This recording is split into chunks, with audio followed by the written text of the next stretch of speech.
नमस्कार दोस्तों, स्वागत है आपका साइंस जर्नी में। आज के वीडियो में मैं आपको भारत के प्राचीन 5 ऐसे कैलेंडर के बारे में बताऊंगा जिनके बारे में अब तक कोई भी वीडियो किसी भी यूट्यूबर ने नहीं बनाई है, और जिन लोगों ने थोड़ी बहुत बनाई भी है वो सारे के सारे प्रोपेगेंडाबाज हैं और फर्जी और फेसबुकिया आंकड़ा दे रखे हैं। तो दोस्तों इस वीडियो को अंतिम तक देखिएगा, जिसको जानने के बाद फिर आपको कोई वास्तविक महापुरुष और काल्पनिक महापुरुष के षड्यंत्र में नहीं फंसा पाएगा। सबसे पहला संबत है बुद्ध निर्वाण संबत। यह संबत शाक्य मुनि बुद्ध के निर्वाण से प्रारंभ माना जाता है। यहाँ निर्वाण का मतलब है जब शाक्य मुनि बुद्ध ने अपने देह को त्याग किया था। इस संबत का जिक्र बौद्ध ग्रंथों में तो मिलता ही मिलता है, साथ ही कुछ शिलालेखों में भी मिलता है, जैसे गया इंस्क्रिप्शन, जिसके आधार पर पंडित भगवान लाल इंद्र जी ने 638 ईसा पूर्व बुद्ध का निर्वाण समय माना है। दरअसल बुद्ध के अस्थि कलश का भी शिलालेख मिल चुका है, यहाँ तक कि उस पर लिखित प्रमाण भी मिल चुका है कि यह शाक्य मुनि बुद्ध की ही अस्थि है, पिपरहवा इंस्क्रिप्शन में, जो कि 1898 में मिली थी पेपे को। इसके अलावे उनके शिष्यों के भी अस्थि कलश मिल चुके हैं स्तूपों के नीचे। इस पर मैं फिर कभी वीडियो बना दूंगा। लेकिन ईसा पूर्व के जितने भी शिलालेख हैं उन पे डेट मेंशन करने की सर्वथा अभाव पाया जाता है। यही कारण है कि इसका तो प्रमाण मिल जाता है कि उनका निर्वाण हुआ था और फिर उनके अस्थियों के ऊपर स्तूप तो बना दिया गया था, लेकिन ईसा से समय का निर्धारण थोड़ा सा आगे पीछे हो जाता है। जो विदेशी यात्री थे उनके यहाँ अलग संबत प्रचलित था, तो उन लोगों ने भी जो अपनी बातें रखी उससे भी थोड़ा सा समय का अंतर आ जाता है। जैसे फाहियान जब 400 ईस्वी के करीब भारत यात्रा पे थे तो उन्होंने लिखा कि उनके आने से 1497 वर्ष पूर्व बुद्ध हुए थे। कई सारे इतिहासकारों ने बताया कि फाहियान पूर्व बुद्ध की बात कर रहे थे, क्योंकि फाहियान के नोट्स में कुछ और भी बुद्धों के अलग अलग समय काल का पता चलता है। हैनसोंग ने लिखा कि बुद्ध के निर्वाण के 100 साल बाद सम्राट अशोक का शासन बहुत ज्यादा फैल गया था। चीन में 638 ईसा पूर्व बुद्ध का निर्वाण माना जाता है, जबकि सिलोन यानी कि श्रीलंका, म्यांमार, श्याम में बुद्ध का निर्वाण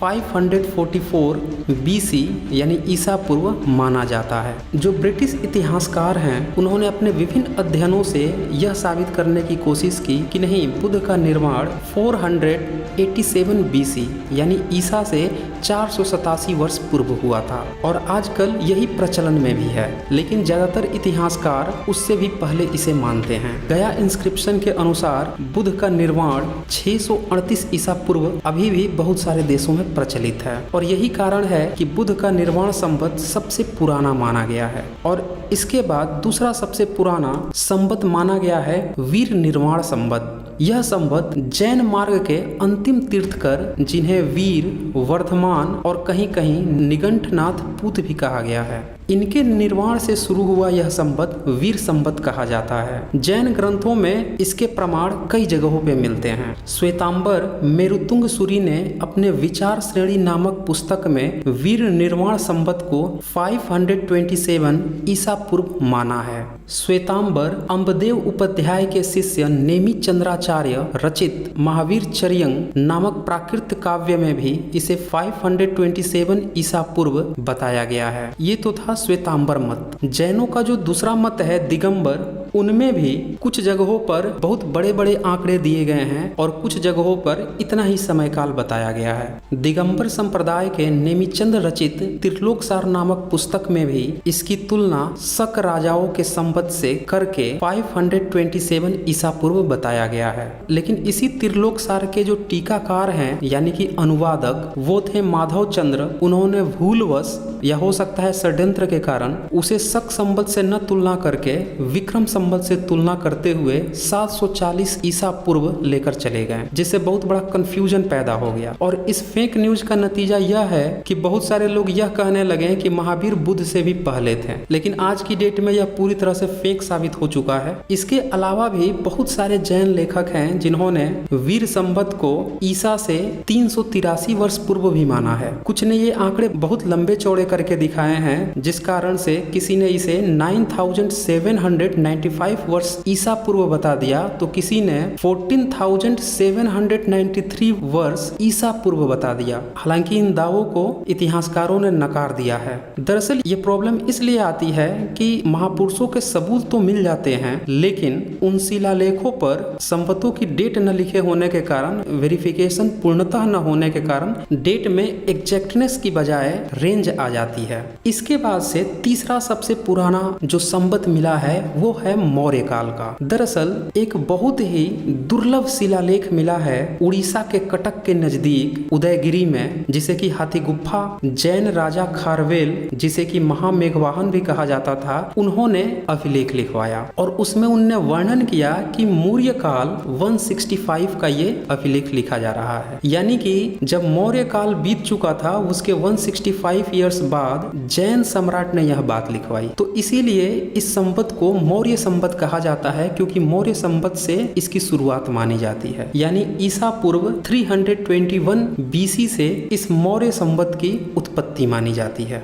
और इसके बाद जो सबसे प्राचीन संवत माना गया है वो है शक संवत, जो कि भारत का राष्ट्रीय कैलेंडर भी है और अब तक के भारत के इतिहास का सबसे वैज्ञानिक कैलेंडर है। इस कैलेंडर को इंट्रोड्यूस किया था सम्राट कुषाण ने, जो कि बौद्ध मार्गी थे। ये वही सम्राट थे जो बौद्ध मार्ग ग्रहण करने के बाद सम्राट अशोक के बाद दूसरे ऐसे सम्राट बने जिन्होंने बौद्ध मार्ग को वैज्ञानिक तरह से आगे बढ़ाया। उन्होंने अशिक्षित लोगों के लिए भी बुद्ध के ज्ञान को बढ़ाने के लिए बुद्ध की तरह तरह की मूर्तियां बना दी, उनके तरह तरह की मुद्राओं वाली मूर्तियां बना दी कि लोग 3D में उसे देखकर उनके ज्ञान को सीख सके। इसके अलावा उनने तारीखों को याद करने के लिए जो आज का शक संवत है उसका भी आविष्कार किया। और ये वही शक संवत है जिसमें चैत बैसाख जेठ आषाढ़ से लेकर फाल्गुन जो 12 महीने होते हैं, जिसे कि लोग भूलवश हिंदू कैलेंडर समझ लेते हैं। बेसिकली हिंदू कैलेंडर नहीं, ये शक संवत है। इसका एक्चुअल नाम भी शक संवत नहीं है, ये बेसिकली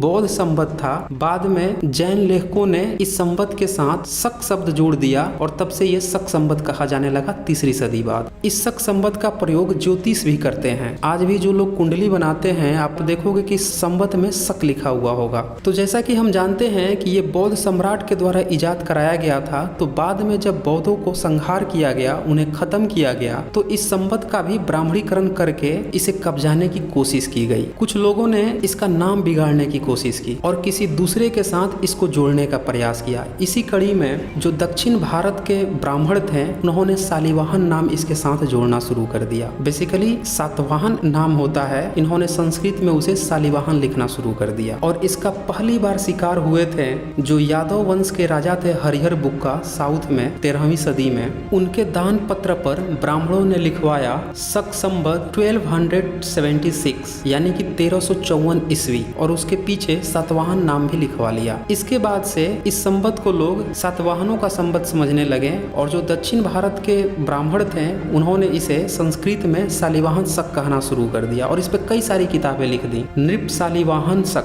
शालिवाहन शक, शालिवाहन शक वर्ष, शालिवाहन शकाब्द, ये तो थे दक्षिण भारत के ब्राह्मण। उत्तर भारत वाले कैसे कम रहते, उन्होंने तो इसे विक्रम संवत कह के कब्जाने की कोशिश की। और जैसा कि आप जानते हैं कि 11वीं सदी में जब अलबरूनी भारत आया था तो उसने जो ब्राह्मणों की किताबें पढ़ी और जो ब्राह्मणों से सुना उसको उसने लिखा। उसमें उसने लिखा कि विक्रमादित्य ने शक राजा को परास्त कर यह संवत चलाया। तो अलबरूनी ने वही लिखा जो उत्तर भारत के ब्राह्मणों ने उसे बताया। अब यहाँ बहुत ही गंभीर सवाल खड़े होते हैं कि अगर विक्रमादित्य ने शकों को हराया तो इसका नाम शक संवत क्यों रखा। अगर ये कहा जाए कि भारत ने पाकिस्तान को हराया तो क्या वो पाकिस्तान के नाम पर अपना संवत चलाएगा, पाकिस्तान संवत? ऐसा तो नहीं हो सकता ना। तो ये बहुत ही हास्यप्रद लगता है कि कैसे ब्राह्मणों ने इसे विक्रम संवत कह के कब्जाने की कोशिश की थी 11वीं सदी के दौरान। और दूसरा सवाल ये खड़ा होता है कि जब शक संवत ही विक्रम संवत था तो फिर जो विक्रम संवत के नाम पे जो संवत गपोड़ लीला फैलाई गई है वो कहाँ से आ टपका था। दरअसल कई सारे शिलालेख मिल चुके हैं जिस पर साफ साफ लिखा जा चुका है कि ये शक संवत ही है और ये पूरी तरह से वेरीफाइड भी हो चुकी है अनेकों सोर्सेस से। इंडियन एपिग्राफी में DC सिरकर ने साफ तौर पे लिखा है कि 78 एडी में जो शक संवत स्टार्ट हुआ था वो कुषाणों के द्वारा इंट्रोड्यूस किया गया था। प्राचीन लिपिमाला के लेखक हैं गौरी शंकर ओझा। उन्होंने डंके की चोट पे लिखा है कि यह शक संवत काठियावाड़ तथा कच्छ जिले में मिले हुए पश्चिमी क्षत्रपों के शक संवत 52 से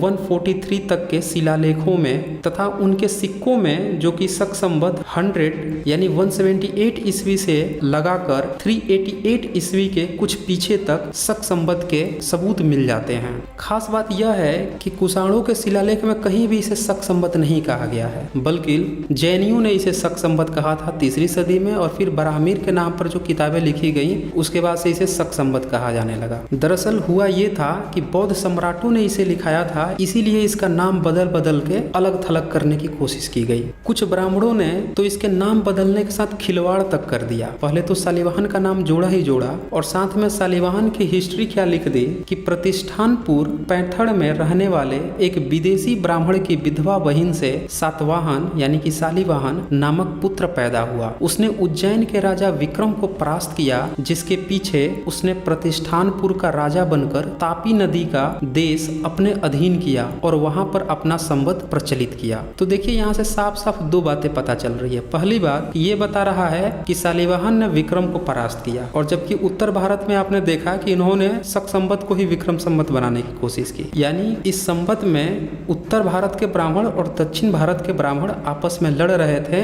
9वीं सदी के बाद, और इसी कारण से ये नाम बदलने की कोशिश कर रहे थे। और दूसरा शब्द आया कि इन्होंने विधवा बहन से प्रेग्नेंट करवा के शालिवाहन को पैदा किया, यानी कि सम्राट की भी गरिमा को ये गिरा रहे हैं और उस ब्राह्मण को भी विदेशी बता रहे हैं। ये तो था शक संवत जो कि भारत का राष्ट्रीय कैलेंडर है। इसके बाद से आता है 5वां कैलेंडर विक्रम संवत, जिसका एक्चुअल नाम मालव संवत है, और इंडियन एपिग्राफी में डीसी सिरकर ने साफ तौर पे लिखा है कि इसे साइथोपर्थियन ने इसकी शुरुआत की थी। और पर्थियन पहल्लो लोग थे, और जो शक थे ये लोग जब बाहर से आए थे तो इन्हीं से मिलजुल कर जो संवत बना था, जिसको मालव राज्य की स्थापना के साथ जोड़कर देखा जाने लगा। इसी कारण से जितने भी पुराने शिलालेख मिले 5वीं 6ठी सदी के बाद के, उन पर मालव संवत लिखा हुआ मिला। लेकिन 9वीं सदी बाद एक जगह इन्होंने वहां पे विक्रम संवत इसके साथ जोड़ दिया और वहां से इसे विक्रम संवत प्रचारित कर दिए। प्राचीन लिपिमाला के लेखक गौरी शंकर ओझा खूंटा गाड़ कर यह कहते हैं कि 9वीं सदी के बाद विक्रम संवत नाम प्रचारित किया गया है। इसका प्रथम शिलालेख विक्रम संवत लिखा हुआ मिलता है धौलपुर से मिले हुए चाहमान यानी चौहान चंड महासेन के विक्रम संवत 898 यानी 841 ईस्वी के शिलालेख में। तो देखिए 841 ईस्वी के शिलालेख में पहली बार नाम मिलता है विक्रम शब्द इसके साथ जुड़ा हुआ। उससे पहले इसके साथ विक्रम संवत था भी नहीं। मंदसौर में जो नरवर्मन का अभिलेख मिला उसमें इसे मालव संवत कहा गया। राजपूताना म्यूजियम में अजमेर में जो रखा हुआ है नगरी शिलालेख, उसमें भी इसे मालव संवत कहा गया है। गुप्त काल का जो शिलालेख मिला है उसमें भी इसे मालव संवत कहा गया है। विष्णुवर्धन के जो शिलालेख है या फिर कोटा का ही कणस्वा शिलालेख है, उन सब में मालव संवत कहा गया है। और यही कारण है कि भाषाविद डॉक्टर राजेंद्र प्रसाद भी अपने किताब में लिखते हैं कि मालव संवत को ही बाद में विक्रम संवत कह के 9वीं सदी बाद प्रचारित कर दिया गया, यानी कि मालव संवत का ही ब्राह्मणीकरण कर दिया गया। और एक सबसे खास बात आप जानिए कि मालव संवत शक संवत की तुलना में बहुत ज्यादा वैज्ञानिक नहीं है। अब यहाँ पे एक सवाल ये उठता है कि 78 एडी से शुरू होता है शक संवत, जबकि 58 बीसी से शुरू होता है ये मालव संवत या विक्रम संवत। तो पुराना तो विक्रम संवत होना चाहिए था। तो यहाँ पे एक बात मैं बता दूं कि विक्रम संवत का कोई भी पुराना प्रमाण नहीं मिलता है। 4वीं 5वीं सदी से पुराना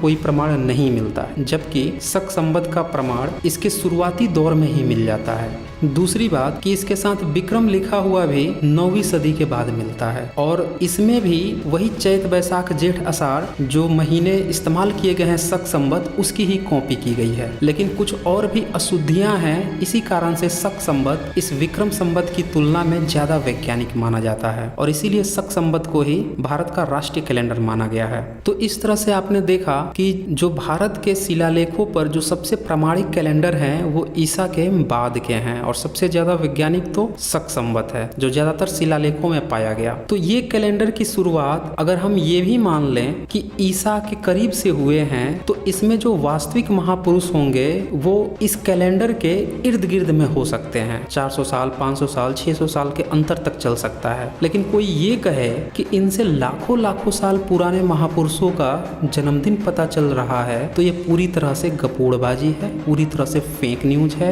और पूरी तरह से आपको बरगलाया जा रहा है। सोचिए, जब कैलेंडर की उत्पत्ति ही पिछले 2500 सालों के अंदर में हुई है, 2600 सालों के अंदर में हुई है, तो उससे पुराने महापुरुषों का आपको कहां से पता चलेगा? यही तो कारण है कि सिंधु घाटी सभ्यता के सारे सबूत मिल गए, लेकिन आज तक हम उनके राजवंशों को नहीं जान पाए। और कमाल की बात देखिए कि कागज पर स्पाइडरमैन, बैटमैन जैसी कथा कहानियां, रामायण महाभारत लिख के उनके जन्मदिन आपको बताया जा रहे हैं, उनका बर्थडे मनवाया जा रहा है काल्पनिकता का। अब प्रमाण नील बटे सन्नाटा है। तो यहीं से आप समझ सकते हैं कि कौन से पुरुष काल्पनिक हैं और कौन से महापुरुष वास्तविक हैं। इसके सेकंड पार्ट में मैं आपको जो एक और बहुत महाफर्जी कैलेंडर है, जिसको युधिष्ठिर कैलेंडर या कलयुग कैलेंडर के नाम से प्रचारित किया गया है, और एक और कैलेंडर ये लोग बताते हैं कि ग्रह नक्षत्र देखकर पुराने महापुरुषों का, पुराने काल्पनिक चरित्रों का, स्पाइडरमैन, बैटमैन की जन्म तिथि और उसके मरण तिथि और उसकी शादी विवाह निकाल देते हैं। उनका भंडाफोड़ करूंगा पूरे तथ्यों और प्रमाणों के साथ। तो दोस्तों बने रहें, और अगर आपको ये वीडियो पसंद आया है तो इसको लाइक कीजिए, जमकर शेयर कीजिए और सभी दोस्तों तक इसकी सच्चाई पहुंचाएं।